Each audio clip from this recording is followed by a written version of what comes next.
We are kicking off today with The Rock, who is never short of insulting nicknames for others, but during a recent episode of Raw, he was dubbed Diarrhea Dwayne by Seth Rollins. The fans in Texas chanted Diarrhea at The Rock during this week's SmackDown, and one fan sign went even further, much to the delight of the world champion. In a photo shared online, Seth can be seen holding a fan sign which features The Rock's head with a poop emoji above it, which has since gone viral. Rollins and Cody Rhodes will face The Rock and Roman Reigns on WrestleMania 40 Night 1, and we're sure the fans will have plenty to say about Dwayne on that night. It was during this week's SmackDown that Cody Rhodes slapped The Rock, payback for The Rock slapping the American Nightmare during February's WrestleMania kickoff event. Both slaps have made headlines in the wrestling world, and on Instagram, Mark Henry shared a graphic comparing Rhodes slapping Rock to Will Smith slapping Chris Rock.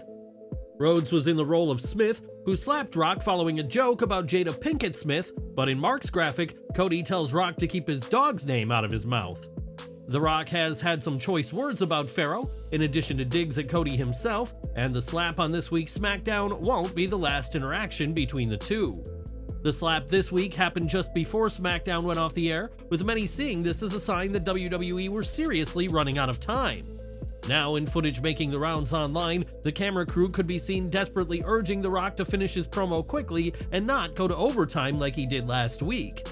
The Rock may enjoy significant promo time on WWE TV, but there are limits that the Brahma Bull has to adhere to, as he was reminded at this week's episode of SmackDown. The action didn't stop after this week's SmackDown, as in a post-show dark match, Becky Lynch faced Nia Jax in another bout from their storied rivalry.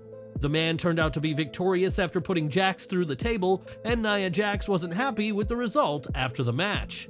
Footage has emerged revealing that following her match, while Lynch was cutting a promo to end the show, Nia Jax choked out the referee outside of the ring.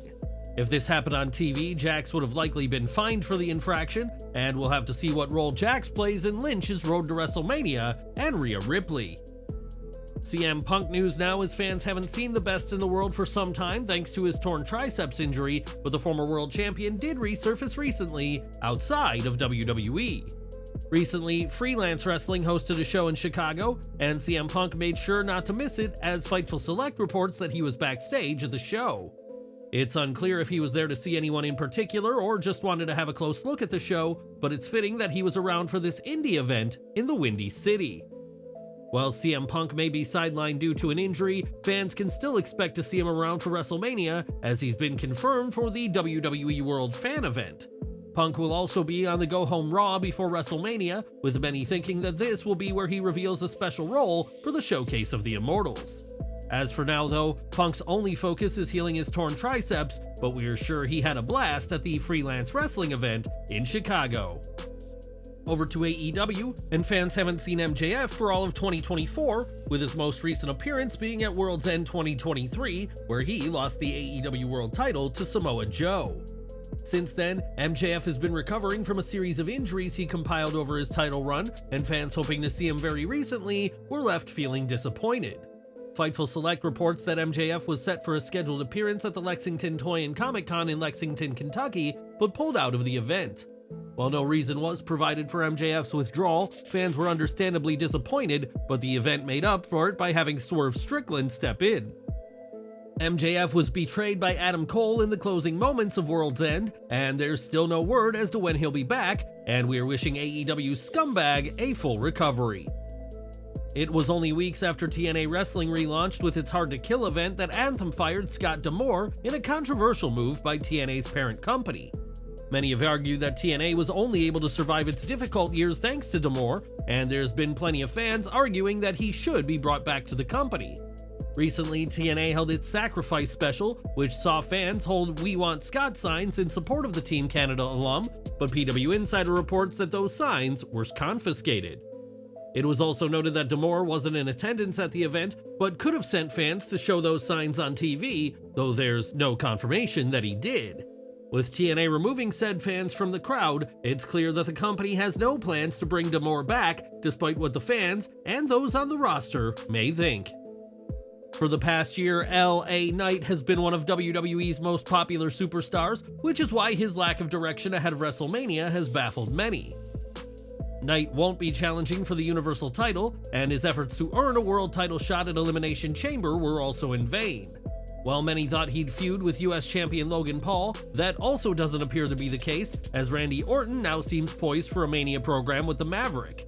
In an interview on Gorilla Position, LA Knight expressed his frustration with his direction, or lack thereof, heading into WrestleMania 40, as he said, "Yes, I'm frustrated. Yeah, yes, in a certain way. So I look at my career in the sense of 2023 in all reality should have never happened the way it happened. That was insanity. That was crazy how, literally, legitimately, there were no plans for me after the Royal Rumble. There was nothing. I was there because I was trusted to be good enough to hang with Bray Wyatt and make him look good. And I think I did that, but in the process, my God, did the light shine. But for whatever reason, then there were no plans for me after that. And so, for the things to go the way they did in the last year, it's amazing. I really don't have anything to hang my hat on in that regard. So for that, I'm kind of like, okay, there's gotta be a time now where I start. I created one hell of a foundation in 2023, now it's time to go and start creating a legacy and start making those things to hang my hat on, start building the resume to where people can say, alright, this guy legitimately can make a claim to being one of the best of his era, if not one of the best in the whole thing. So yeah, is there a little frustration in that regard? I suppose, but at the same time, if you don't think I'm gonna walk into WrestleMania and make this a big one, boy oh boy, we're gonna have a good time. Knight will seemingly battle AJ Styles at WrestleMania in a match with no title or stakes on the line, and is this the right use of either man? Let us know down in the comments. It was during the latest episode of AEW Dynamite that Kazuchika Okada officially joined the roster and confirmed himself as a heel by joining with the Young Bucks. It had previously been reported that Okada was considering WWE, where he was rumored to be starting in the NXT brand, so why did he choose instead to be All Elite? Sports Illustrated reports that Okada was enticed by the prospect of competing in WWE and at WrestleMania, but feels he had the best opportunity to succeed in AEW. Another key factor is that with AEW, Okada is not forced to relocate, and he can continue living in Japan if he chooses, and gets to work with the Bucks and Kenny Omega. Okada has signed a 3-year deal with AEW and will make big money with the promotion, despite what WWE would have been able to offer him had he joined.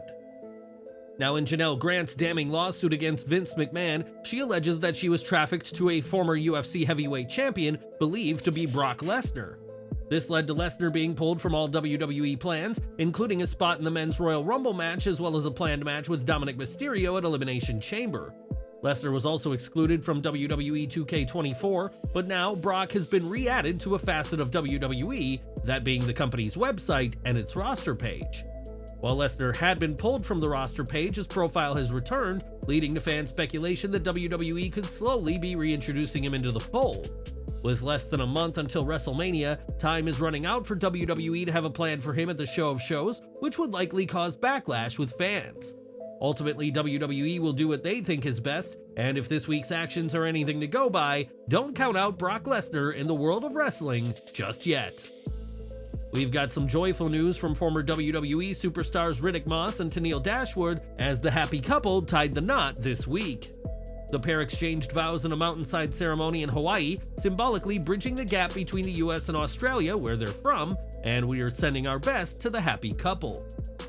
With the allegations against Vince McMahon rocking the wrestling world, many fans have been left wondering who knew about his actions if the claims are indeed true. Well, during a recent interview with WrestleBinge, former WWE personality Dutch Mantel addressed this and claimed that everyone was in the know, as he stated, "The only sad thing about it is that everybody knew it. Everybody. It was common knowledge when I was in WWE what was going on. The girls told me what was going on. It started, of course, with Rita Chatterton was her name, and that was before it was so well known. He'd pull them in a room and close the door. Of course, he did that with everybody, the guys too. He would get them, women, in there, and I guess the term is groom them, I guess. He would get them ready for what might possibly be coming their way, and they would leave the room with tears in their eyes. Some of them, not all of them. He would upset them that badly." Mantel also recalled what happened to the female wrestlers once McMahon allegedly had his way with them.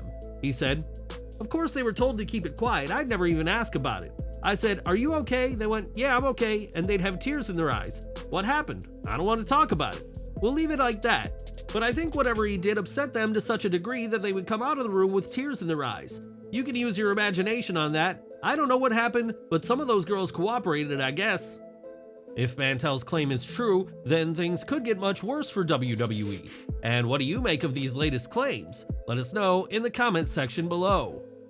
And we're ending today with Damian 666, the Lucha legend who recently suffered a heart attack, and a GoFundMe has been set up to help with his medical expenses. That page has already reached $7,000 of its $20,000 goal, and we're sending our very best to Damian at this unfortunate time.